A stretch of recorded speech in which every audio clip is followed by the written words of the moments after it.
दिल्ली हमारे देश की राजधानी है और राजधानी में हमारा जो ट्रांसपोर्ट सेक्टर है, हमारी कोशिश है कि वो वर्ल्ड क्लास होना चाहिए।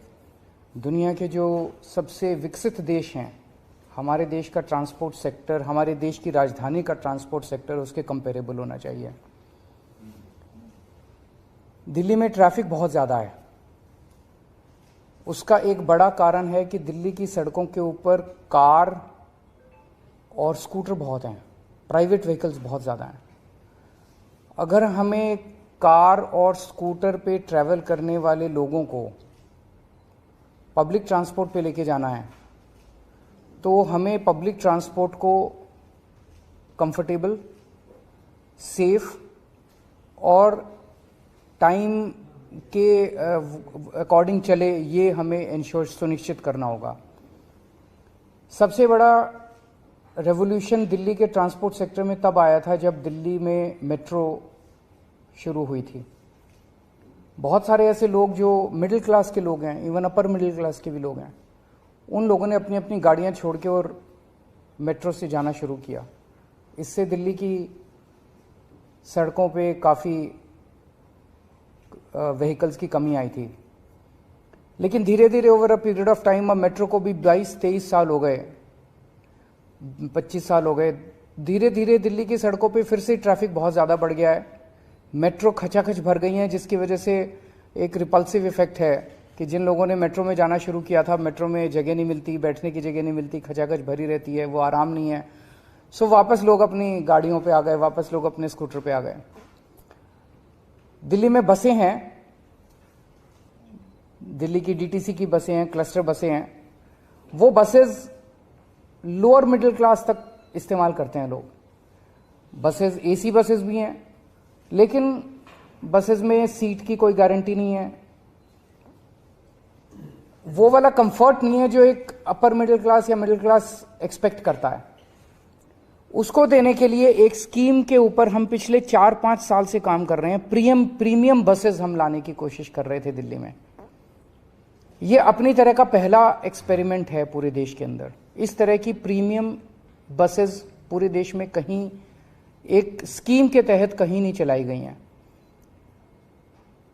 इसको एक स्कीम बनाई है हमने, Delhi motor vehicles licensing of aggregate premium buses scheme, aggregator. तो प्रीमियम बसेस के एग्रीगेटर स्कीम हम लेके आ रहे हैं। ये प्रीमियम बसेस जो हैं ये कंफर्टेबल होंगी, 2x2 की बसेस होंगी, एयर कंडीशनड होंगी। इनके अंदर बसों में वाईफाई होगा, जीपीएस होगा, सीसीटीवी होगा, पैनिक बटन होगा और सीट की बुकिंग जो है वो ऐप बेस्ड या वेब बेस्ड होगी।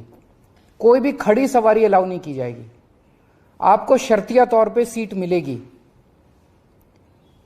इस किस्म की स्कीम पहली बार लाई जा रही है और इसमें हमारा मकसद पूरा का पूरा ये है, ये टारगेट किया जा रहा है मिडिल क्लास और अपर मिडिल क्लास को, जिनकी पेइंग कैपेसिटी है, जो अपने कंफर्ट के लिए पे कर सकते हैं, रोज अपनी कार लेके जाते हैं, कार का पेट्रोल खर्च करते हैं। लेकिन अगर उनको ऑप्शन मिलेगा कि एक बस है जो कि कंफर्टेबल है, तो हो सकता है, हम उम्मीद करते हैं कि बहुत सारे लोग अपनी कार छोड़ के और बसेस की तरफ शिफ्ट करेंगे। इसमें 3 साल से पुराना व्हीकल अलाउ नहीं किया जाएगा। जो बसेस लेके आएंगे वो 3 साल से पुरानी नहीं होनी चाहिए, सीएनजी होंगी। लेकिन 1 जनवरी 2024 के बाद की जो भी बस खरीदी जाएगी वो इलेक्ट्रिक व्हीकल होनी जरूरी है। इसमें जितनी बसें होंगी, बस की इसमें लाइसेंस दिया जाएगा एक एग्रीगेटर को और वो लाइसेंस फीस उसको देनी होगी। लेकिन जो इलेक्ट्रिक बसेस लेके आएगा उसकी कोई लाइसेंस फीस नहीं होगी। This is just to encourage that more and more people should come with electric buses. कोई भी बस जो है उसमें कम से कम 12 सीटें होनी चाहिए, 2x2 की कम से कम 12 हों, उससे ज्यादा कितनी भी हो सकती हैं। एक एग्रीगेटर कम से कम 50 बसेस लाइसेंस मिलने के बाद, लाइसेंस अप्लाई करेगा, लाइसेंस मिलेगा, लाइसेंस मिलने के 90 दिन के अंदर उसको कम से कम 50 बसेस ऑपरेट और मेंटेन करनी होंगी।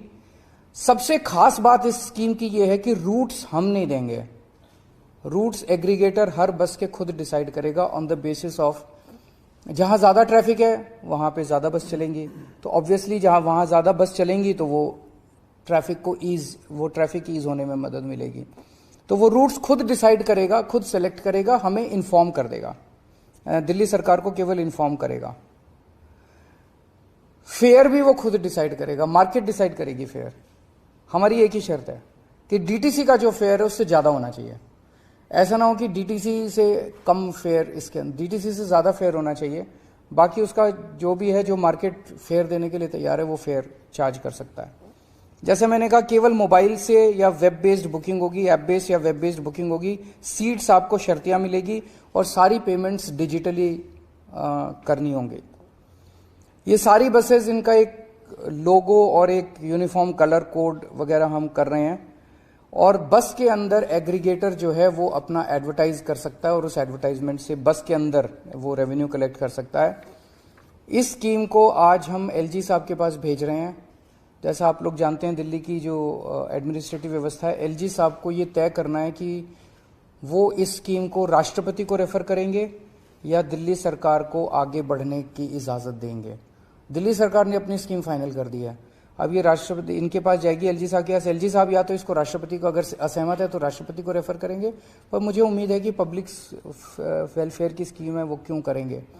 दूसरा, एलजी साहब से आने के बाद इस स्कीम को हम पब्लिक फीडबैक के लिए हम इसको 1 महीने के लिए वेबसाइट पे डालेंगे, ताकि जनता जो भी फीडबैक देना चाहे जनता फीडबैक दे, और जनता के फीडबैक के आधार पे अगर कुछ माइनर चेंजेस इसके अंदर करने हुए तो चेंजेस करके इसको जल्द से जल्द लागू किया जाएगा। मैं समझता हूं कि ये दिल्ली नहीं, पूरे देश के ट्रांसपोर्ट सेक्टर के लिए एक मील का पत्थर साबित होगा।